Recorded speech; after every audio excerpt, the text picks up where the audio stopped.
అంటే ఎవరు ఆ సైట్ ని ఎవరు కబ్జా చేశారు? ఆ సైట్ వాల్యూ ప్రజెంట్ ఇప్పుడు ఎంత ఉంటుంది స్వామి గారు? ఇప్పుడు ఒక 30 కోట్లు ఉంటుంది సార్. 30 కోట్లు ఉంటుంది. ఎవరు ఆ 30 కోట్లు స్థలాన్ని ఎవరు కబ్జా చేశారు? లోకల్ గా ఉండే కొంతమంది నాయకులు అండదండలు తీసుకొని బిల్డర్ ఒక అతను గోపీనాథ్ అనే ఒక బిల్డరు గతంలో కూడా తాను అనేక మందితో ఇలా భూ కబ్జాలు పాల్పడడం కానీ ఆక్రమించుకోవడం కానీ జరుగుతుంది. ఇతనికి తోడుగా హరికృష్ణ అనే ఒక వ్యక్తి సిపిఎం లీడర్ అంట. అతను ఆ సిపిఎం పేరు చెప్పుకొని దాన్ని బెదిరిస్తూ నీ అంతు చూస్తాము, నీ నీ లోపలికి ఎంటర్ అయితే మిమ్మల్ని ఏమైనా చేస్తామని బెదిరింపులు చేయడం కానీ దాన్ని భయభ్రాంతులు చేసి ఆ సైట్ లో నుంచి వాళ్ళ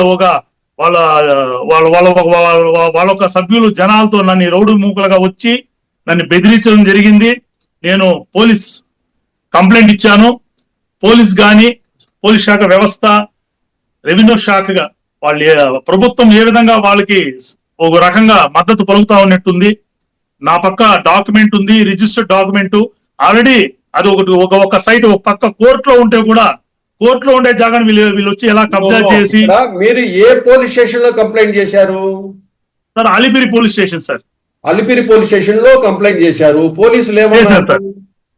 పోలీసులు డాక్యుమెంట్స్ తీసుకున్నామన్నారు, తీసుకుని వచ్చి ఇచ్చాము సార్. ఇక్కడ మా తిరుపతి రెవెన్యూ ఎంఆర్ఓకి మేము ఇచ్చాము. పోలీస్ శాఖ వాళ్ళు ఎంఆర్ఓకి రెఫరెన్స్ చేశారు. మాది డాక్యుమెంట్స్ జెన్యూన్ గా ఉంది. ఎంఆర్ఓ అండ్ ఏడీసీ అతను వాళ్ళు ఏమి చూడకుండా సంతకాలు పెట్టి వాళ్ళు ఇచ్చేయడం జరిగింది. దాన్ని పోలీసులు ఏమీ గమనించకుండా ప్రొటెక్షన్ వాళ్ళకి ఇస్తున్నారే గాని మాకు న్యాయపరంగా మాకి కాగితాలు పేపర్లు ఉన్నా రిజిస్టర్డ్ డాక్యుమెంట్ ఉన్నా కూడా మమ్మల్ని పట్టించుకోవడం లేదు సార్. మీరు ఆ బిల్డర్ ఎవరు కబ్జా చేసిన బిల్డర్ పేరే ఉన్నారు? Sir Gopinath sir. Builder Gopinath. అవును సార్. తిరుపతిలో ఉన్నారు. అనేక కంప్లైంట్స్ ఉన్నాయి సార్. అలాగే గతంలో అతను చాలా మంది భూ అక్రమాలు జరిగిందని గతంలో కూడా చాలా మందితో ఇలా భూ కబ్జాలు జరిగిందని విన్నాను సార్. ఇప్పుడు నా మీద కూడా అతనికి ఏ రైట్స్ లేదు, ఏ డాక్యుమెంట్స్ కూడా లేవు సార్. అంటే అతనికి సంబంధం లేదు. అతనికి మద్దతుగా వచ్చిన రాజకీయ నాయకుడు ఎవరన్నారు మీరు ఇందాక? ఏ పార్టీ?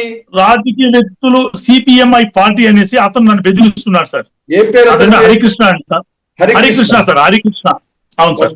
మిమ్మల్ని ఏమైనా బెదిరించాడా?